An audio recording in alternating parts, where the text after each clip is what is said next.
자, 오늘 저는 여러분과 함께 천국은 사람이다 라는 제목으로 하나님 말씀 함께 나누기를 원합니다. 모든 사람들은 천국에 가기를 원합니다.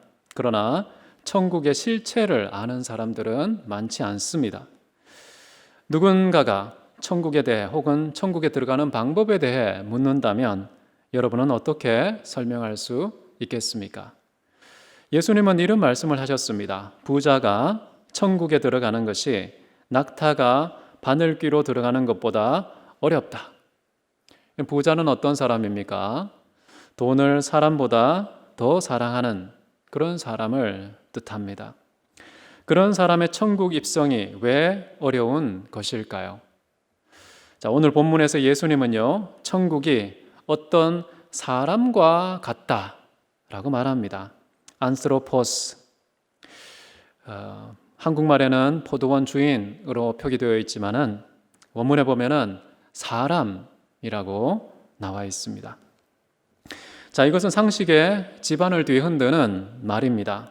대부분의 사람들은 천국을 너무나도 좋은 장소 혹은 환경으로 이해하고 있습니다. 자, 그런데 천국은 어떤 물건이나 장소가 아닙니다. 포도원도 아니고 그 포도원에서 노동의 대가로 받는 품삯도 아닙니다. 아무리 좋은 물건이나 아무리 아름다운 장소도 천국을 설명할 수는 없습니다. 천국을 설명할 수 있는 유일한 비유는 사람밖에 없다는 것이죠. 여러분, 성경에서 말하는 천국을 자세히 살펴보십시오. 다양한 비유가 나오는데요. 좋은 진주 이야기가 나오죠. 근데 천국은 무엇이냐? 진주가 아니라 그 진주를 구하는 장사꾼이 천국과 같다고 얘기합니다. 풍성한 잔치를 베푸는 이야기가 나옵니다. 그런데 그 잔치가 천국이 아니라 베푸는 임금이 천국과 같다. 결산의 때에 종들에게 주어지는 보상이나 형벌, 이것이 천국이 아니라 그 결산을 주관하는 임금이 또한 천국이다라는 비유가 또 나옵니다. 여러분, 신랑을 기다리는 신부 이야기 아시죠? 여기 보면은 기름이 가득한 등불을 들고 있었지만 그 등불이 천국이 아니라 등을 들고 있는 기다리는 처녀가 천국이다 라고 설명되어 있습니다. 좋은 씨앗이 아니라 그 씨앗을 뿌리는 사람이 천국이다. 가만히 보면 천국은 언제나 어떤 인격자와 관계되어 있다는 사실을 확인할 수 있습니다. 그럼 천국은 하나님과 관계되어 있는 것입니다. 하나님 외에 다른 요소가 천국과 직결되어 있는 것은 아니라는 뜻이죠. 물론 그 다른 비유로서 겨자씨 비유도 나옵니다. 그런데 겨자씨가 천국과 같다고 말할 때 그 겨자씨는 사람을 가리키는 또 비유로 설명되기 때문에 또 인격자와 연결되는 것을 볼 수가 있죠. 자, 어쨌든 하나님과 어떤 관계를 갖느냐가 천국의 여부를 좌우하는 것이다 라고 보시면 좋겠습니다. 천국은 얼마나 많은 것을 소유하고 있느냐, 얼마나 좋은 곳으로 가느냐가 아니라 하나님과 어떤 관계에 있고 어떤 사람이 되느냐에 있다는 점을 기억하면 좋겠습니다. 자, 이제 2절을 보시면요, 어떤 사람인지에 대한 이야기가 나옵니다. 자, 보십시오. 그가 하루 한 데나리온씩 품꾼들과 약속하여 포도원에 들여 보내었다. 아주 이른 아침에 품꾼들을 만났습니다. 그들과 한 데나리온 계약을 맺고 포도원에 고용을 했습니다. 자, 그런데 여기 주인은요, 하루에 5번 시점을 나누어서 그때그때마다 바깥에 나가서 사람들을 채용하는 것을 볼 수가 있는데요. 여기 3절에 보시면 3시에 나갔다. 이 3시라는 것은 오전 9시를 가리키는 말입니다. 그 다음에 또 6시에 나갔다. 이것은 정오 12시를 말합니다. 그리고 제9시에 나갔다. 오후 3시를 가리킵니다. 그리고 마지막에 11시, 11시라는 것은 오후 5시를 가리키는 말입니다. 그럼 당시의 유대인들은요, 이 일을 할 때에 아침부터 저녁까지 일을 하는데 6시부터 저녁 6시까지 일을 하게 되어 있습니다. 만약에 이른 아침에 고용된 일꾼은 몇 시간 일하는 것일까요? 12시간 일하는 것입니다. 만약에 오전 9시에 고용된 사람은 9시간 일을 하고 정오 12시에 고용된 사람은 6시간만 일을 하고 그리고 오후 3시에 고용된 사람은 3시간만 일하고 그리고 11시, 그러니까 5시에 고용된 사람은 딱 1시간만 일하고 결산을 하게 되는 것이죠. 포도원 안에는 이처럼 고용의 시점과 노동의 길이가 다양한 사람들이 공존하고 있습니다. 자, 그런데 중요한 것은 일꾼들 사이에 서로를 비교할 필요가 없습니다. 각 사람은 포도원 주인과 고유한 관계성을 가지고 그것 때문에 포도원에 있는 것입니다. 자, 이제 8절을 한번 보십시오. 저물매 이제 결산의 때가 왔습니다. 그래서 포도원 주인이 청지기에게 명령하죠. 품꾼들을 불러서 나중 온 자로부터 시작하여 먼저 온 자까지 싹쓸 주라. 자, 결산, 이것은 일꾼과 일꾼 사이의 문제가 아니라 일꾼 개개인과 주인 사이의 일이라는 것을 우리가 짐작해야 되겠습니다. 자, 그래서 결산과 관련해서 타인과 비교할 필요가 없는 것이죠. 주인과 일꾼 개개인의 관계. 자, 그런데 이 결산의 순서를 보면 상식과 맞지 않는 것을 볼 수가 있습니다. 먼저 온 일꾼들을 먼저 계산해서 청산하는 것이 좋은데 나중 온 일꾼부터 소급해서 먼저 온 자에게까지 결산하는 이런 순서를 정해서 진행하고 있는데요. 자, 그래서 9절 보시면 맨 나중에 온 사람 11시죠. 5시에 와서 6시까지 딱 1시간 일한 사람, 그 사람에게 준 금액은 얼마입니까? 한 데나리온을 주었다라고 나옵니다. 자, 일을 더 많이 했던 사람, 그러니까 3시, 그 다음에 12시, 9시, 새벽 이른 시간까지 많은 사람들이 우리는 최소한 한 데나리온 이상을 받겠구나. 자, 10절에 보시면요. 먼저 온 자들이 더 많이 받을 줄 알았는데 결국 받은 결과물을 보면은 똑같은 한 데나리온 액수를 받은 것입니다. 자, 그래서 이 사람들의 기대는 결국 마음의 분노로 가득 차버지게 되고 그들의 입술에서는 이제 원망이 본물처럼 주인을 향해 쏟아낸 결과가 나오는 것이죠. 자, 그런데 이때 불평했던 사람들은 누굴까요? 11절에 불평을 했다는 말이 나오는데요. 10절에 보면 먼저 온 자, 이 먼저라는 말을 다시 표현하면요. 최초로 고용된 사람이라는 뜻입니다. 자, 1등으로 고용된 최초의 취업자가 불평을 쏟아냅니다. 다른 사람들은 불평하지 않습니다. 12시, 3시, 5시에 온 사람들은 불평하지 않고 아침 6시에 고용된 사람이 불평을 쏟아내는 것이죠. 자, 품삯의 크기하고 노동의 길이 비례해야 되지 않습니까? 한 사람이 일한 저 사람하고 12시간 일한 우리하고 어떻게 비교할 수 있습니까? 그리고 오후 5시에 고용된 사람은 늦은 오후에 선선한 날씨 속에서 편안하게 짧은 시간 노동했는데 우리는 아침부터 왔기 때문에 대낮의 그 땡볕, 살을 태울 것 같은 그 뜨거운 햇볕을 견디면서 고통 속에서 오랫동안 일한 사람을 어떻게 똑같이 대우하는 것입니까? 오늘날의 노동시장에서 보면 있을 수 없는 일입니다. 우리가 상식으로 보더라도 받아들일 수 없고 오히려 일꾼들의 불평이 합당해 보입니다. 대충 계산해 보더라도 이 일꾼들은 최소한 12데나리온 이상의 품삯을 받아야 이 기울어진 경제의 정의를 회복할 수 있을 것 같습니다. 자, 그런데 지금 이 본문은 사회적인 경제정의 문제를 다루지 않고요. 천국과 관련해서 비유로 설명하고 있다는 점 기억하면 좋겠습니다. 자, 이제 이 천국과 관련된 설명을 해보면요. 이 주인은 하나님이겠죠. 이 주인을 만난 일꾼들은 예수 그리스도를 믿고 하나님의 자녀가 되고 그의 백성이 된 성도들을 가리킬 것입니다. 사람마다 하나님 만나서 천국 시민권을 취득한 시점이 다 다른 것 같습니다. 어린아이 때 예수님을 믿고 청년 때, 장년 때, 어떤 분은 노인 때, 어떤 분들은 숨이 넘어가기 직전에 예수님을 만나는 사람들도 있습니다. 자, 천국과 관계를 맺은 이후로 살아가는 삶의 길이가 당연히 달라질 수밖에 없습니다. 오랫동안 하나님을 섬긴 사람도 있고요. 단 한순간도 하나님을 섬겼다고 말할 수 없이 짧은 그런 섬김의 길이를 가지고 있는 사람들도 있을 것입니다. 자, 그런데 만약에 그들 모두에게 주어지는 보상이 똑같다. 그러면 여러분은 어떤 마음이 드실 것 같습니까? 일평생 헌신하며 하나님께 내 생명과 삶을 다 드린 그런 헌신자와 예수님의 십자가 우편에서 평생 동안 도둑질만 하다가 강도질만 하다가 죽기 직전에 주님 나를 낙원에 데려가 주십시오.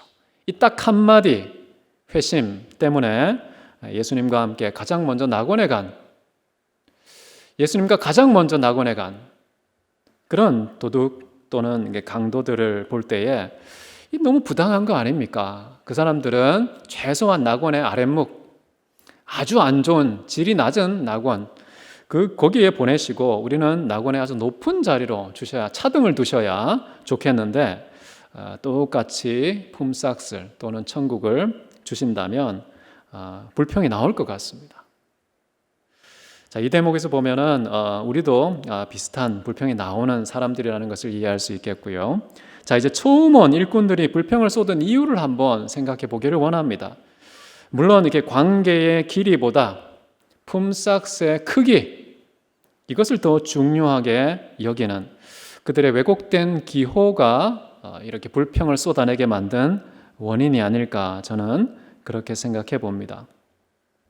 이 사람들은 12시간 동안 정말 자비로운 포도원 주인과 관계를 맺어오면서 인생의 아주 오랜 시간을 함께 누렸던 사람이라고도 볼 수 있습니다. 그런데 품삯의 기준을 두고서 평가하면은 너무 야박한 보상을 주었다라고 평가가 되어서 불평이 쏟아지겠죠. 관계에 초점을 맞췄다면은 감사했을 텐데 돈에 초점을 맞추니까 불평이 나오게 된다는 것이죠. 어린아이 때 예수님을 믿고 하나님의 자녀가 된 사람은 몇 년 동안 얼마나 많이 인생에서 하나님을 누린 것입니까? 하나님과 그 황홀한 관계를 오랫동안 누렸다는 그 자체가 이미 보상과 품삯으로 여길 수도 있을 텐데 그렇게 오랫동안 섬긴 것에 대한 보상을 하나님부터 마땅히 받아야 된다는 그런 돈의 크기 거기에 초점을 맞추고 신앙의 평가를 내린다면 우리는 자칫 이 품꾼들처럼 일꾼들처럼 불평을 쏟을 수도 있을 것 같습니다. 자, 우리는 돈의 크기 이것도 참 중요하지만은 그것을 베푸시는 주님과의 관계가 어떠하냐? 자, 이렇게 생각하는 것이 굉장히 중요할 것 같아요. 여러분 사실요. 하나님께서 우리에게 살아가는 동안에 생명과 호흡과 만물 또 정당한 노동에 대한 대가 이런 것을 주시는 모든 것들은 성경에 보면 하나님의 선물이라고 나옵니다. 근데 그 선물은 우리 인간이 이 땅에서 행복을 누리기 위해 필요한 궁극적인 그런 수단이 아니라요. 그냥 일시적으로 우리에게 주어지고 지나가는 일시적인 선물이라는 것을 기억할 필요가 있겠습니다. 어떤 목적을 위해서 주어진 것일까요? 사도행전 17장 문맥에서 본다면 우리에게 주어지는 모든 물질적인 복과 자연의 모든 질서는요, 혹시 하나님을 더듬어 발견하게 하려는 하나님의 배려 또는 하나님을 발견하는 수단과 장치 혹은 계기일 뿐이라는 것입니다.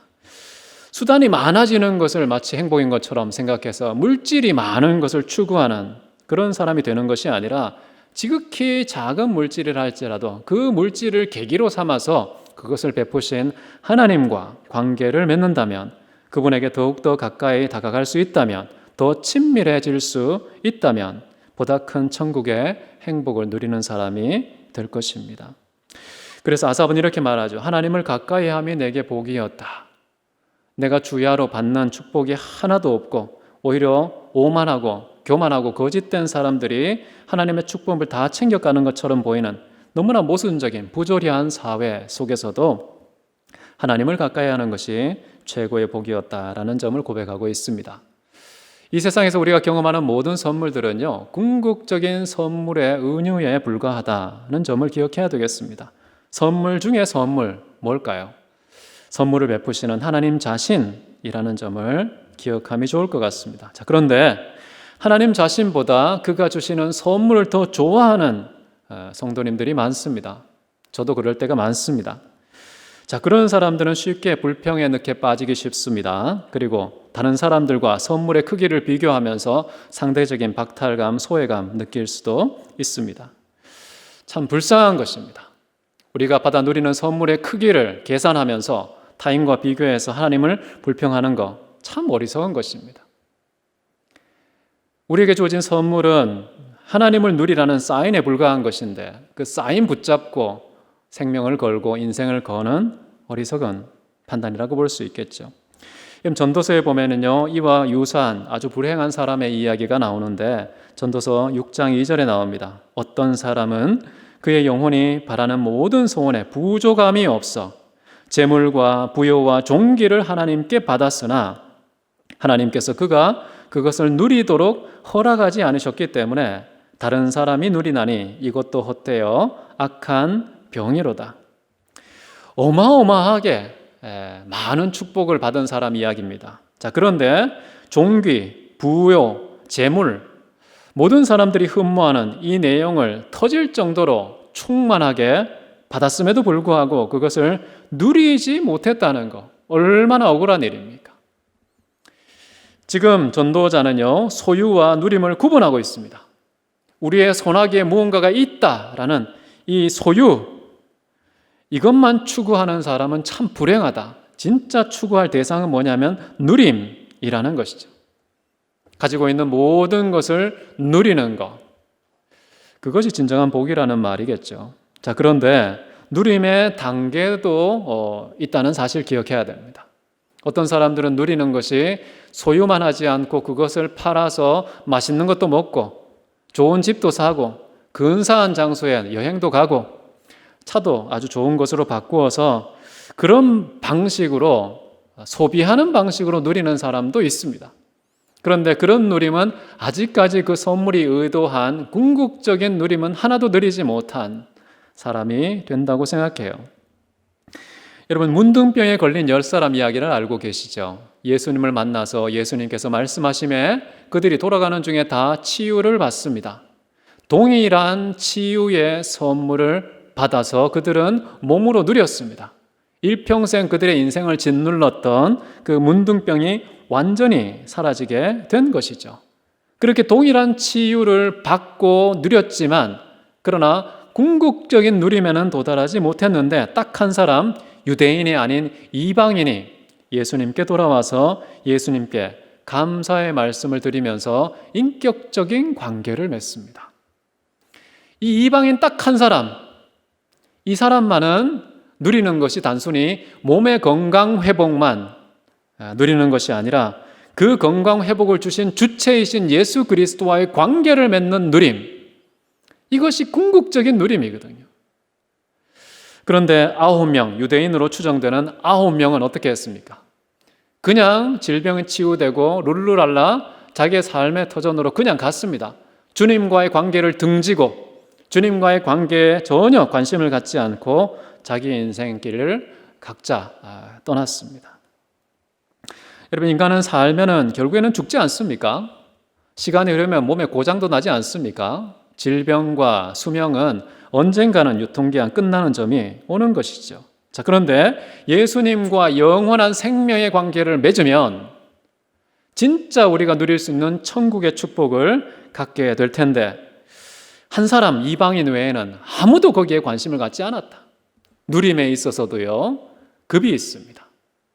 우리 믿음의 사람들은 생명의 근원 대신 예수를 누리는 자, 예수에게서 말미암은 어떤 은총과 선물을 누리는 것에 급급한 것이 아니라 그 너머에 계신 주체를 누리는 지혜가 저와 여러분에게 있기를 바랍니다.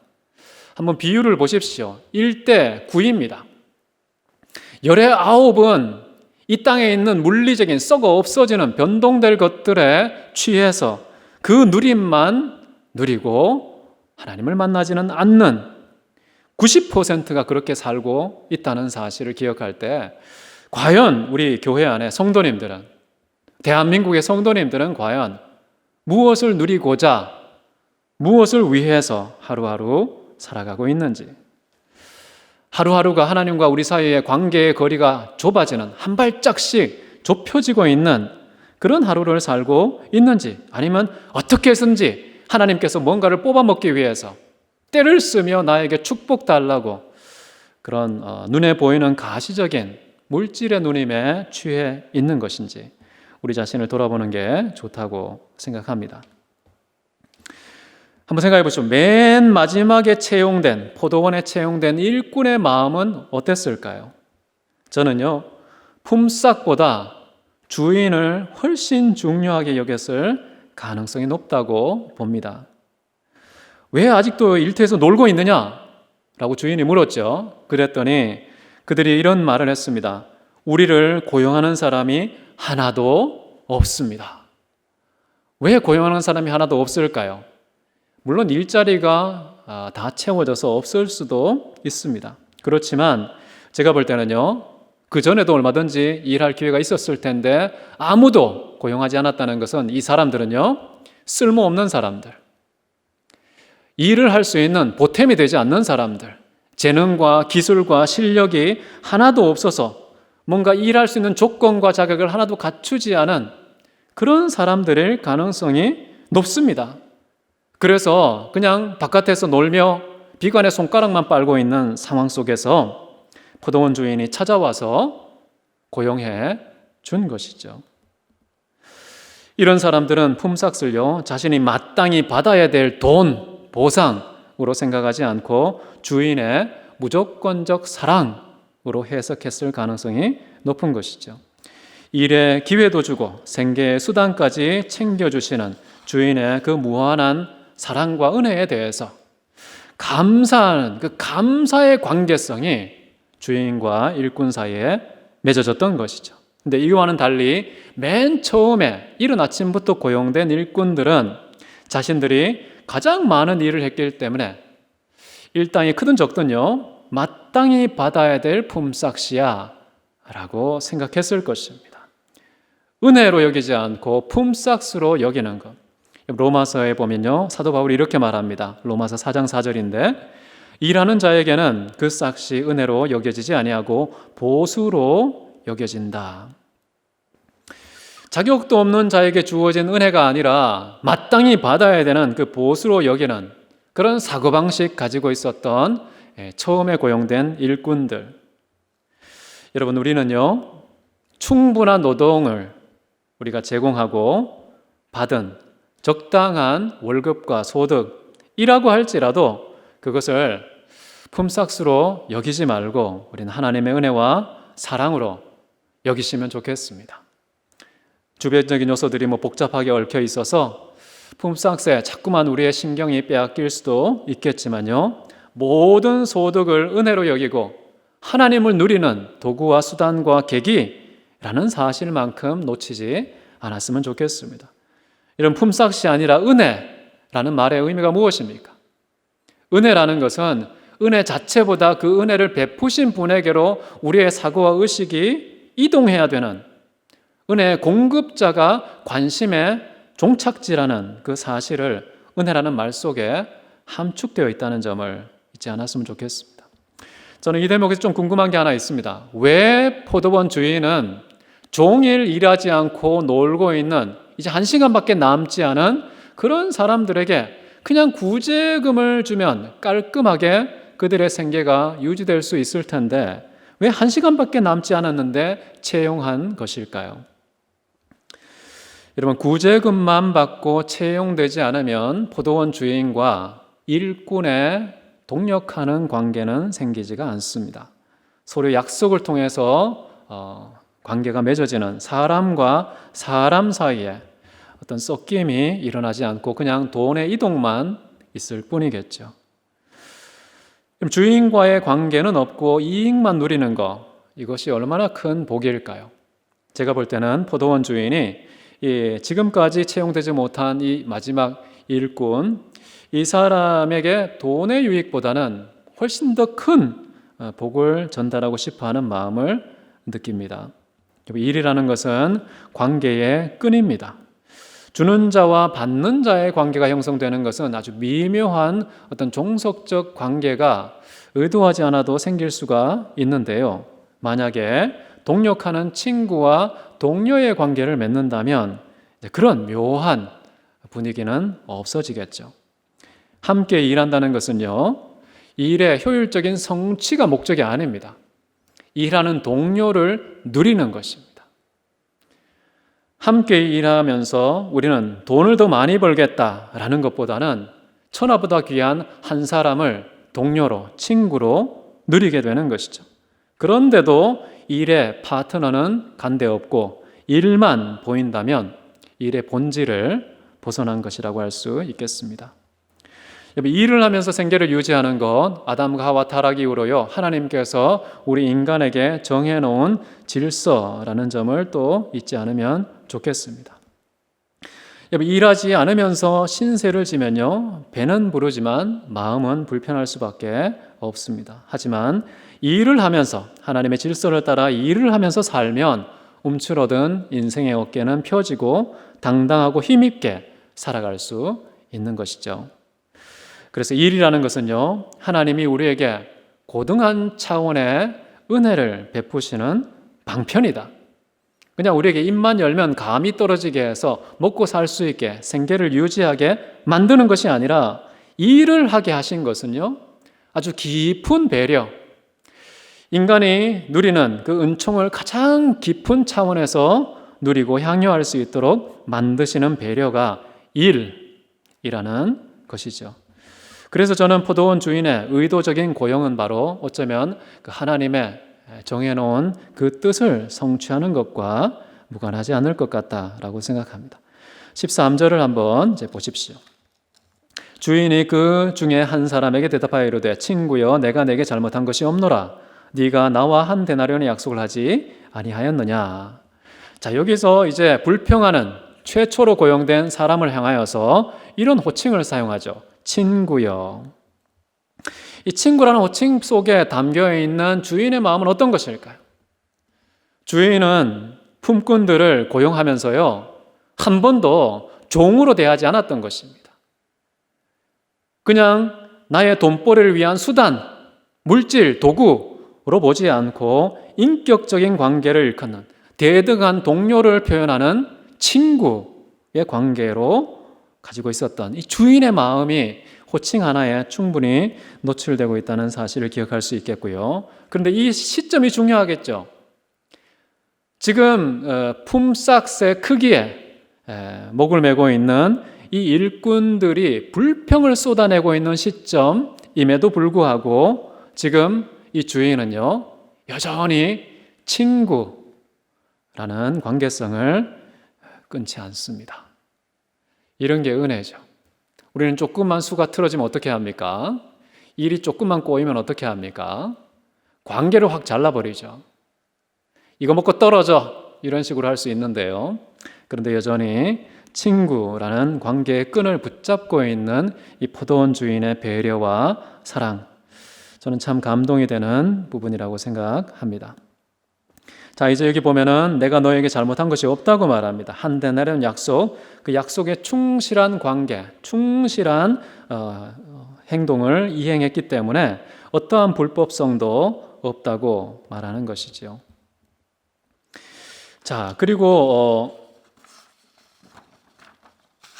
사람들이 이제 이런 포도원 주인의 행실을 보면서요, 만약에 포도원 주인이 하나님이라면 이 사회에서는 너무 부당하신 분 아니야? 라는 그런 의심을 할 수는 있겠습니다. 그러나 결코 그렇지가 않죠. 이 땅에서는 저울이 마음대로 기울어도 돼. 그렇지가 않습니다. 하나님께서는요, 한결같지 않은 저울추를 미워하신다. 속이는 저울추는 좋지 못하다라고 잠언에서도 말해주고 있습니다. 사실 이 세상의 모든 저울은 어디론가 한쪽으로 치우쳐 있습니다. 정의로운 사람이나 기준은 이 세상에 없지요. 그럼에도 불구하고 이 공의와 정의의 그림자도 보이지 않는 이 세상에서 하나님은요, 공의와 정의를 이루시는 분이다. 잠언 16장 11절에 이런 말이 나옵니다. 공평한 저울과 접시 저울은 여호와의 것이며 주머니 속의 저울추도 다 그가 지으신 것이니라. 그리고 예레미야 선지자는 이런 고백을 하죠. 하나님께서는 이 땅에 정의와 공의와 사랑을 행하시는 분이다. 이것을 깨닫는 것을 하나님께서는 기뻐하신다는 것이죠. 여러분, 하나님은 결코 불평부당하지 않습니다. 부당한 노동 착취하시는 분이 아닙니다.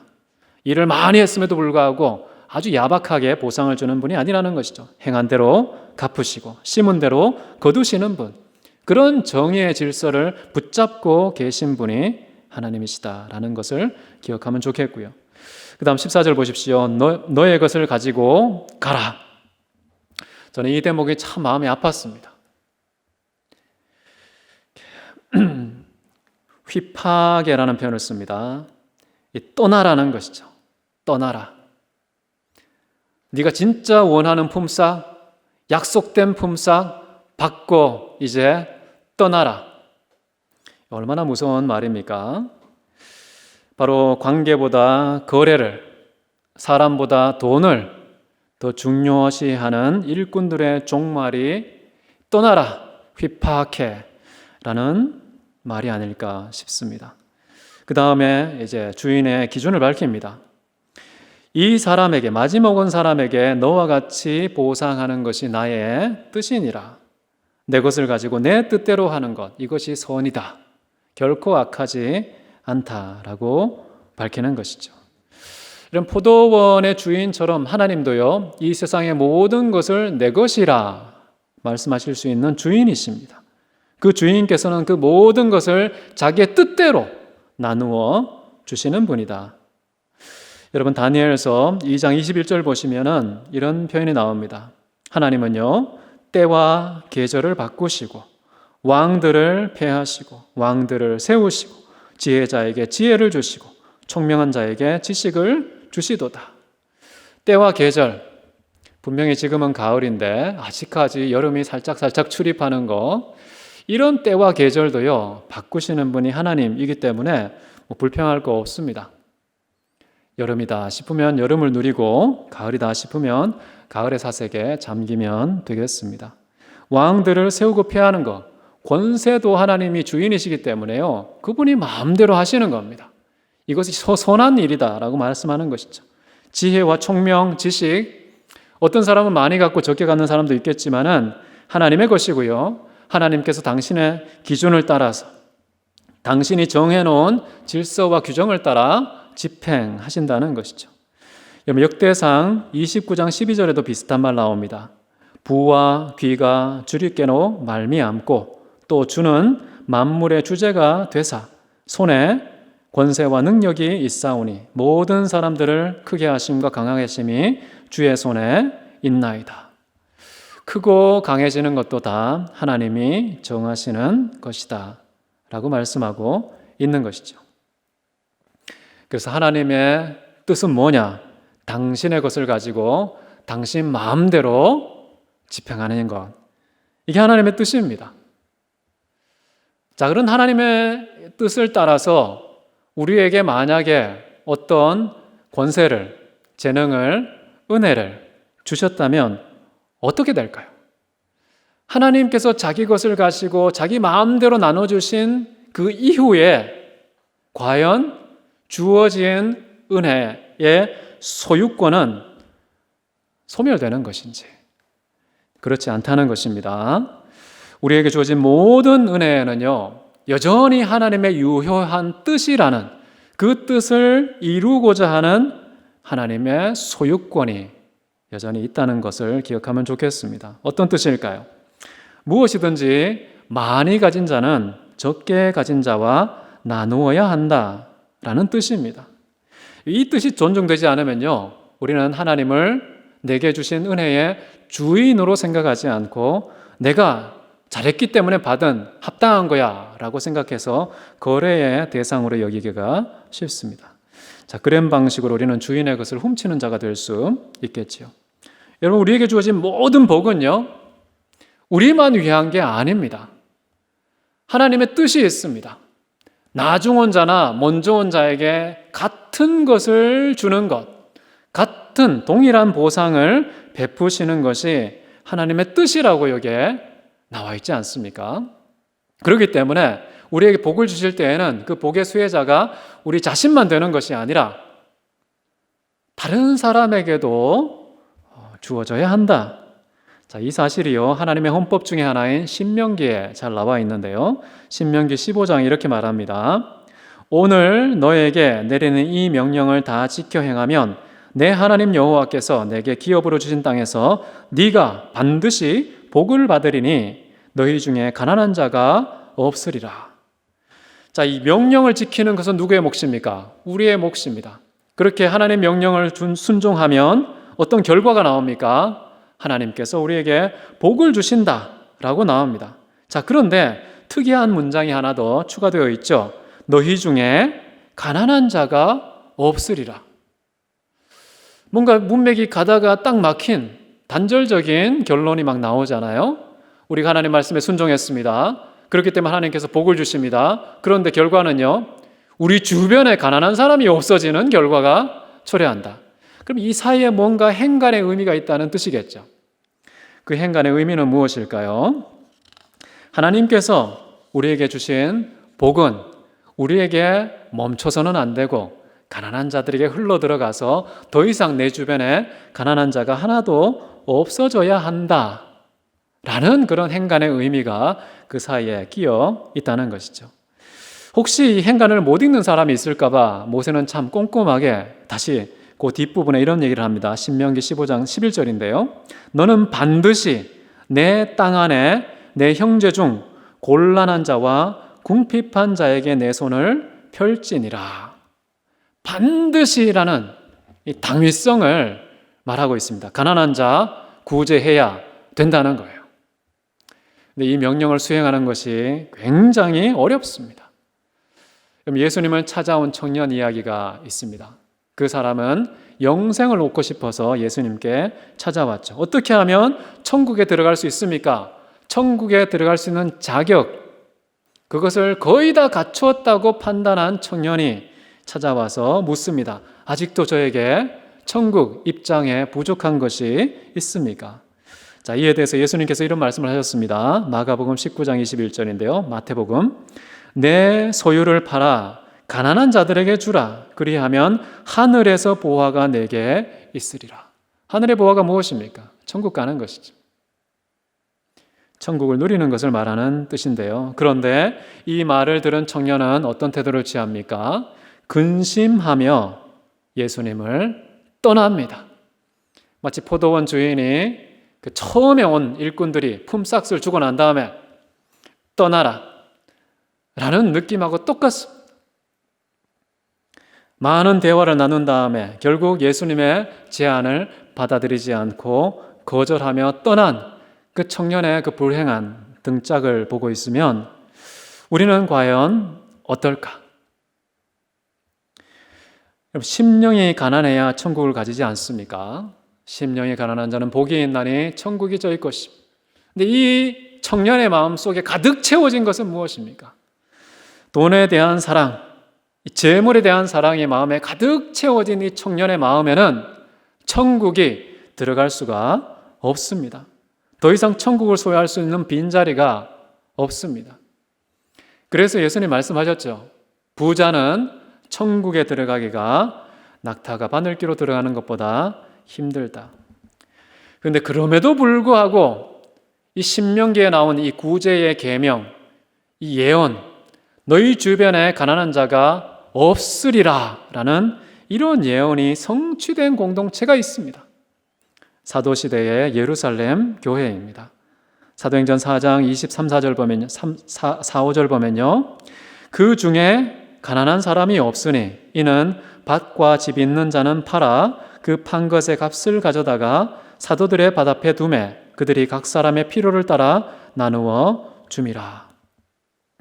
여러분, 예루살렘 교회 안에는 가난한 사람이 없으니 라고 말합니다. 너무도 놀라운 일입니다. 여러분, 가난한 사람이 없는 그런 시대, 그런 마을, 그런 공동체가 있다는 거, 이건 있을 수 없는 일입니다. 그런데도 그런 기적이 일어난 거죠. 신명기에 보면 이런 말도 나옵니다. 땅에는 언제든지 가난한 자가 그치지 아니하였으므로 라는 표현이 나옵니다. 가난한 자는 언제든지 이 땅에 그치는 적이 없다는 것이잖아요. 그럼에도 불구하고 가난한 사람이 예루살렘 교회 안에서는 없었다. 자, 이것이 어떻게 가능했을까요? 말씀에 나온 것처럼 서로의 필요를 채워주는 나눔에 의해서 이루어진 결과라는 것입니다. 나눔은 이것은 거래가 아닙니다. 지체와 다른 지체를 묶어주는 사랑의 끈인 것이죠. 주님께서 원하시는 교회 공동체의 모습은 바로 이런 사랑의 나눔으로 하나 되는 것. 가난한 자가 아무도 없는 그런 상태가 사랑의 공동체. 그럼 나눔은요, 돈보다 사람을 사랑할 때 비로소 발생하는 일입니다. 백주년 교회를 섬기셨던 이재철 목사님은요, 이 사도행전 이야기를요, 이렇게 해석합니다. 특별히 주목하는 게 성도들이 자기의 밭과 집을 팔아서 가지게 된 돈을 어디에 두었는가? 사도들의 발 앞에 두었다는 점을 주목합니다. 돈은요, 사람 위에 굴림해서는 안 되는 것이죠. 사람과 동등해서도 안 되는 것이죠. 돈의 위치는 사람의 발이어야 한다는 것입니다. 사랑을 나누는 수단의 자리는 발이라는 것이죠. 오늘날 많은 교회가 돈에 휘둘리고 있지 않습니까? 돈은 종이어야 하는데 교회에 군림하는 왕처럼 되어 있습니다. 한국교회의 빚은요, 지금 10조가 넘습니다. 어떤 사람 이야기를 들어보니까 지금 한국의 대형교회 한 180개 교회가요, 경매 사이트에 등록이 되었다고 합니다. 그리고 대한예수교 장로회 통합측 교회는요, 1년 내에 이제 1000개의 교회가 없어질 것이다, 문 닫을 것이다 라는 예측을 하고 있습니다. 교회의 건물만이 아니라 이 돈 때문에 사람을 버리고 사랑을 포기하는 그런 교회가 또 얼마나 많습니까? 돈 때문에 형제를 배신하고 교회가 분열하고 믿음의 식구가 서로에게 원수가 되는 그런 끔찍한 경우들이 대단히 많습니다. 근데 나눔은요, 돈을 사랑하지 않고 사람을 돈보다 더 사랑한다라는 뜻입니다. 하나님께서 우리에게 복을 주신 것은 그 복 자체에 매여 종이 되라는 뜻이 아니라 그 복을 나눔으로써 종처럼 부리는 주인으로 살라고 말씀하는 것이죠. 여러분, 사람이 천국입니다. 천국은 사람과 관계되어 있습니다. 성경에도 이런 말씀이 나오죠. 마태복음 18장 20절에 두세 사람이 내 이름으로 모인 곳은 나도 그들 중에 있느니라. 거래 때문이 아니라 주님의 사랑을 나누고 그분의 뜻을 실천하는 나눔 때문에 두세 사람이 모인 곳, 그렇게 오직 주님의 이름으로 모인 그곳, 거기에 주님이 계신다는 것입니다. 그것은 당연히 어떤 곳이든 천국으로 바뀔 수밖에 없습니다. 우리는 그런 사랑의 관계 속에서 천국을 누리는 자가 되는 것입니다. 교회 공동체가 천국을 누리는 일은 교회가 노동의 길이, 품삯의 크기를 계산하는 그런 거래의 개념에 지배되지 않고 우리 모두를 아무런 공로도 없이 구원의 품삯을 베푸신 그런 하나님에 대한 감사 때문에 주님의 뜻대로 우리의 이웃을 내 몸처럼 사랑하는 그 나눔의 실천을 통해서만 비로소 우리에게 천국을 누리는 일이 이루어진다라고 보시면 되겠습니다. 내가 먼저 교회에 등록했어. 내가 먼저 안수를 받았어. 내가 먼저 부임했어. 내가 더 오래 섬겼어. 자, 이런 것을 앞세우면서 그에 합당한 보상을 챙기려고 계산기만 두드리는 그런 사람은요, 계산기 두드려서 나온 결과로서의 보상은 누릴 수 있을지 모르겠습니다. 그런데 하나님을 누리지는 못합니다. 천국을 누리지는 못할 것입니다. 소유는 했지만은 누리지는 못하는 이 전도자의 불행한 이야기가 어쩌면 우리의 이야기일 수 있다는 것입니다. 먼저 왔다는 것이 마치 인생의 절대적인 기준인 것처럼 여기는 유대인들, 성도들을 향해서 예수님께서는 16절에 이렇게 얘기합니다. 이와 같이 나중된 자로서 먼저 되고 먼저 된 자로서 나중되리라. 이 먼저와 나중의 순서는 얼마든지 변경될 수 있는 상대적인 개념임을 가르쳐주고 있습니다. 물론 이 땅에서는요, 대체로 먼저 온 손님이 먼저 대접받지 않습니까? 식당에서 줄을 서도 먼저 온 자가 먼저 식탁으로 안내를 받는 것이죠. First come, first served. 그러나 땅에서 이런 상식이요, 천국에 그대로 적용되는 것은 아닌 것 같습니다. 천국은 물질이나 시간의 순서보다 사람의 관계를 더 중요하게 여깁니다. 인생은 물질이나 시간의 순서를 따라 결정되지 않고요, 사람과 사람의 관계에 따라 결정되는 것입니다. 믿음의 삶도 재능과 섬김의 길이가 아니라 주님과 나의 관계가 어떠하냐에 따라서 무익과 유익이 갈라집니다.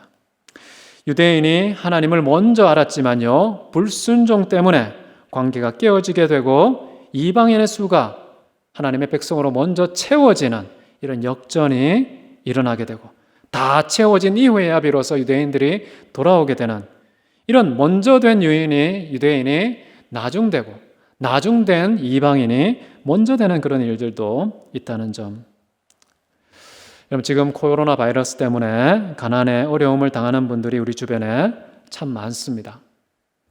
오늘 설교 제목처럼 천국은요, 사람과 같습니다. 일할 재능이 없어도 고용하고 일하지 않아도 동일한 품삯을 주는 그런 사람, 그런 포도원 주인, 하나님을 닮은 자입니다. 그런 사람은 천국입니다. 하나님이 그 안에 거하시는 자, 그렇기 때문에 천국을 소유하고 누리는 그런 사람이 바로 포도원 주인과 같은 것이죠. 우리 주변에 천국은 천지에 널려 있습니다. 여러분, 취하고 누리시기 바랍니다. 돈보다 사람을, 거래보다 관계를, 계산보다 사랑을 택하시기 바랍니다. 여러분은 지금 천국에 계십니까? 주의 이름으로 모인 사랑의 공동체에 주님이 계시고 천국이 있습니다. 우리 주변에 널려있는 수많은 가난한 사람들, 그런 사람들에게 반드시 구제의 손을 뻗어서 사랑의 관계로 맺어지고 그 속에서 하나님의 영광이 임하고 천국의 특혜를 누리는 이런 공동체가 되는 것이 하나님의 뜻이 아닌가 싶습니다. 다시 말합니다. 천국은요, 돈 많이 가지는 것에 있지 않습니다. 거대한 포도원을 소유하는 것에 있지도 않습니다. 그 모든 것을 관리하고 주관하는 사람이 천국이라는 사실. 우리 주변에 있는 모든 사람들은 천국의 가능성을 우리에게 공급하고 있습니다. 단 한 사람도 예외가 없습니다. 특별히 우리가 이 포도원 이야기에 맞추어서 본다면 혹시 우리 주변에 보상을 받을 그런 자격과 노동과 조건과 재능과 실력이 하나도 갖추어졌지 않은 사람에게도 여전히 그런 사람에게도 심지어 내가 구제를 하면은 나에게 오히려 원수의 배신을 할 수 있는 그런 유다와 같은 사람이라 할지라도 그 구제의 팔을 꺾지 않고 끝까지 그에게 똑같은 품삯으로 대우하는 이런 사람이 천국을 소유하는 사람이라는 것이죠. 이 세상의 질서로는 설명이 되지 않는 이 세상의 상식이 두 손 두 발 바짝 들고 백기투항할 수밖에 없는 하늘의 질서, 이 천국을 오늘도 그리고 일주일 내내 누리는 저와 여러분 되시기를 주의 이름으로 축원합니다. 다 같이 기도드리겠습니다. 사랑과 은혜가 많으신 하나님 아버지, 모든 사람들이 천국에 가고 싶어 합니다. 그러나 그것은 장소가 아니고 물질이 아니고 사람과 같다는 예수님의 가르침 가슴에 새기게 하옵소서. 내 주변에 있는 어떤 사람이라 할지라도 그와의 관계성 속에 천국이 임하고 천국을 누리는 놀라운 특혜가 주어진다는 사실 기억하고 한 사람을 천하보다 귀히 여기며 각 사람을 천국으로 존중하고 그들을 높여주는 아름다운 사랑의 공동체, 신뢰의 공동체 되게 하여 주옵소서. 예수님께서 아무런 자격도 없고 실력도 없고 일한 적도 없는 우리에게 영원한 생명이라는 품삯을 값없이 주신 그 은혜와 사랑을 기억하고 그런 사랑을 우리 이웃에게 흘려보내서 우리 주변에 영적으로, 경제적으로, 신체적으로, 사회적으로 가난한 자가 없어지는 놀라운 기적 같은 결과가, 천국이 임한 그런 놀라운 결과가 나타나게 하여 주옵소서. 우리가 머무는 공동체마다, 이동하는 장소마다 천국이 따라다녀서 천국의 경계선을 넓혀가는 주님의 거룩한 종들 다 되게 도와주옵소서. 존귀하신 예수 그리스도 이름으로 기도했습니다. 아멘.